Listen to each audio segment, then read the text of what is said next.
दोस्तों 2025 की किसी भी परीक्षा में आने वाले करंट अफेयर के महत्वपूर्ण 100 क्वेश्चनों की सीरीज में हमने 8 टॉपिक बनाए थे, जिसमें से सबसे पहला टॉपिक था राष्ट्रीय घटनाएं।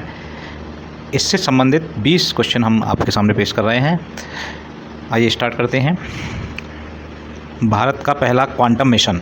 देखिए, जैसे मैंने कहा भारत का पहला क्वांटम मिशन, मैं एक क्वेश्चन करा रहा हूँ, लेकिन आपको क्या देखना है कि इस तरह के जो भी क्वेश्चन हैं भारत क्वांटम मिशन से संबंधित, आप एक बार उसे ज़रूर पढ़ लेना। ठीक, तो क्वेश्चन है भारत का पहला quantum mission, national quantum mission NQM, कब शुरू किया गया? थोड़ा समय मैंने आपको दिया।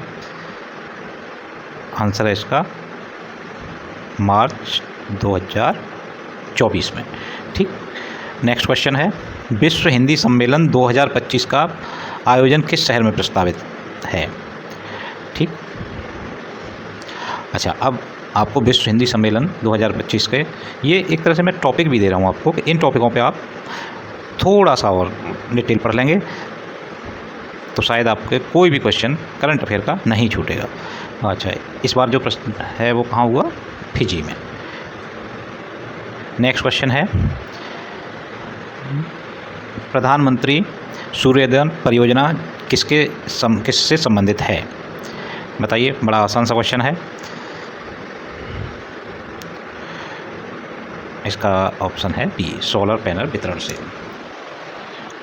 ठीक, नेक्स्ट क्वेश्चन, भारत में UCC यूनिफॉर्म सिविल कोड को सबसे पहले किस राज्य ने लागू किया? ऑप्शन है उत्तर प्रदेश, उत्तराखंड, गुजरात, हिमालय। बताइए ज़रा, कौन कौन सोच रहे हैं उत्तराखंड? जो उत्तराखंड सोच रहे हैं, दे आर राइट। ठीक, अब इसमें जो आपका क्वेश्चन बनता है, आप किस चीज़ पे पढ़ेंगे? UCC uniform civil code. Clear? Question number 5, राष्ट्रीय शिक्षा नीति 2020 के अंतर्गत CUET common university entrance test पहली बार किस वर्ष लागू हुआ? ठीक, अच्छा, बताइए। 2022।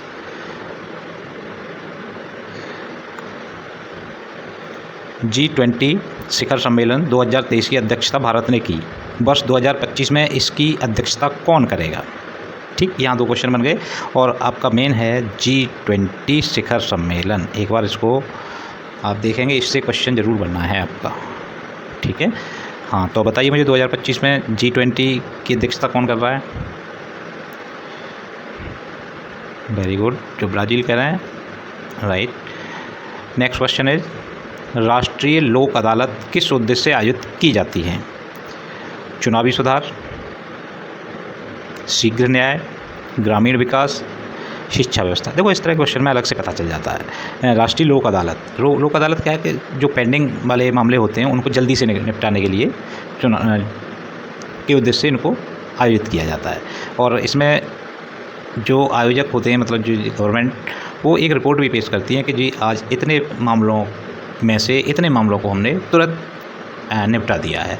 ठीक है ना, तो ये एक तरह से शीघ्र न्याय की प्रक्रिया के लिए आयोजित किया जाती हैं। ठीक है, नेक्स्ट क्वेश्चन इज 2024 लोकसभा चुनाव में कुल कितनी सीटों पर चुनाव हुए? आसान सा है, कितनी सीटें हैं हमारे पास? ठीक है, 543 है तो 543 पे सीट, 543 पे हुए, सॉरी। 2024 में गठित वन नेशन वन इलेक्शन, ये बहुत जोरों पे चल रहा है, इसका क्वेश्चन बनने के पूरे चांस है। समिति के अध्यक्ष कौन हैं? ठीक, थोड़ा सा इसके बारे में आपको पढ़ना चाहिए। वन नेशन वन इलेक्शन, इस पर एक आध क्वेश्चन इधर उधर से और भी बन सकता है। अच्छा, अब इसके अध्यक्ष जो बनाए गए हैं, हमारे पूर्व राष्ट्रपति श्री कोविंद जी को बनाया गया, रामनाथ कोविंद जी को। ठीक है, नेक्स्ट क्वेश्चन, न्याय मित्र कार्यक्रम किस मंत्रालय से संबंधित है? तो अब आपका यहाँ पढ़ने वाला क्या है, आप एक बार न्याय मित्र कार्यक्रम को भी थोड़ी सी सरसरी निगाह से पढ़ लेंगे। किस मंत्रालय से संबंधित है ये मैं बता देता हूँ। ये न्याय मित्र है। न्याय किसके लिए होता है? कानून और न्याय के लिए, इसी मंत्रालय से संबंधित होगा। ठीक है, कानून और न्याय मंत्रालय। हाल ही में राष्ट्रीय युवा महोत्सव 2025 कहाँ आयोजित किया गया? राष्ट्रीय युवा महोत्सव टॉपिक क्या मिल गया आपको? राष्ट्रीय युवा महोत्सव 2025 कहाँ आयोजित किया गया भैया? श्रीनगर, जम्मू कश्मीर, श्रीनगर में आयोजित किया गया। माई भारत पोर्टल किसका डिजिटल प्लेटफॉर्म है? माई भारत पोर्टल, ठीक है। तो ये है भैया आपका युवा मामले और खेल मंत्रालय का आई गॉट कर्मयोगी प्लेटफॉर्म का उद्देश्य क्या है? आई गॉट कर्मयोगी, कर्मयोगी कौन होते हैं? ज़रा थोड़ा सा दिमाग लगाइए। कर्मयोगी इसमें सिविल सेवक क्या कहा गया है? कर्मयोगी। भारत का पहला सौर ऊर्जा से चलने वाला रेलवे स्टेशन कौन सा है? भारत का सौर ऊर्जा से चलने वाला रेलवे स्टेशन बताइए। यस, गुवाहाटी। राष्ट्रीय महिला आयोग की वर्तमान अध्यक्ष कौन है 2025 के लिए? महत्वपूर्ण है, ठीक। इसमें कुछ नया, इसमें ज़्यादा नहीं पढ़ना, इसमें बस इतना ही बहुत है। जैसे पहला सौर ऊर्जा वाला स्टेशन है, राष्ट्रीय अध्यक्ष कौन है, इस तरह के क्वेश्चनों में एक्स्ट्रा पढ़ने की ज़रूरत नहीं है। इसके अध्यक्ष कौन है? रेखा शर्मा है इस समय। लेकिन हाँ, एक चीज़ है, आप इन चीज़ों को थोड़ा सा ध्यान दे सकते हैं। भाई मीनाक्षी लेखी क्या है, स्मृति ईरानी क्या हैं, साध्वी निरंजनी क्या हैं, क्योंकि महिला हैं, महिला कभी कभी पूछ लिया जाता है अगर इनके पास कोई बड़ा पद है तो, है ना। अदरवाइज़ कोई विशेष महत्वपूर्ण है नहीं वैसे ये तीनों नाम इस समय की परिदृश्य में देखते हुए। अच्छा, अब नेक्स्ट क्वेश्चन है 2025 में डिजिटल इंडिया वीक किस शहर में मनाया गया? महत्वपूर्ण है, डिजिटल इंडिया वीक। तो डिजिटल इंडिया वीक किस शहर में मनाया गया, ये भी महत्वपूर्ण है। और थोड़ा सा इसमें डिजिटल इंडिया वीक के बारे में पढ़ लेंगे कि इसमें क्या क्या आयोजन हुए या होते हैं, ठीक है ना।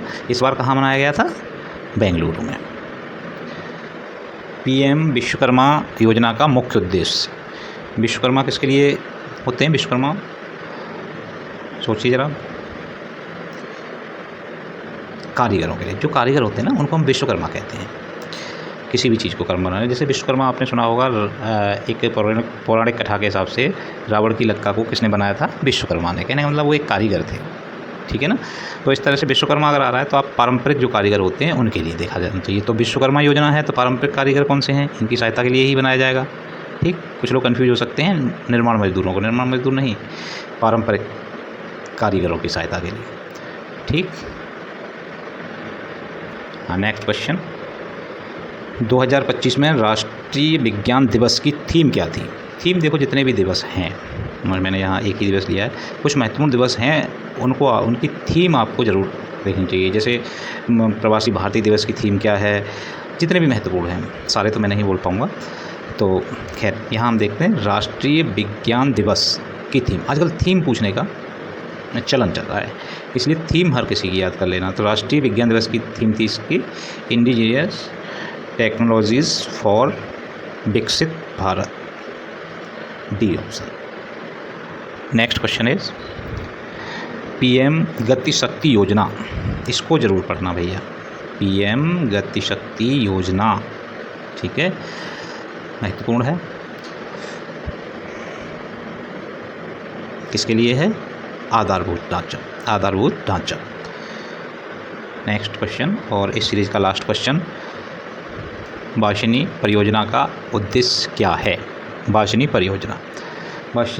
भाषिनी सॉरी, मैं थोड़ा गलत बोल रहा हूँ। भाषिनी मतलब भाषा से संबंधित हो गया ना, भाषा अनुवाद और एआई आधारित संवाद, ठीक। तो ये थे 20 क्वेश्चन और इसी तरह से हमने जो 8 टॉपिक लिए हैं उनके क्वेश्चनों को अलग अलग वीडियो में हम डिस्कस करेंगे।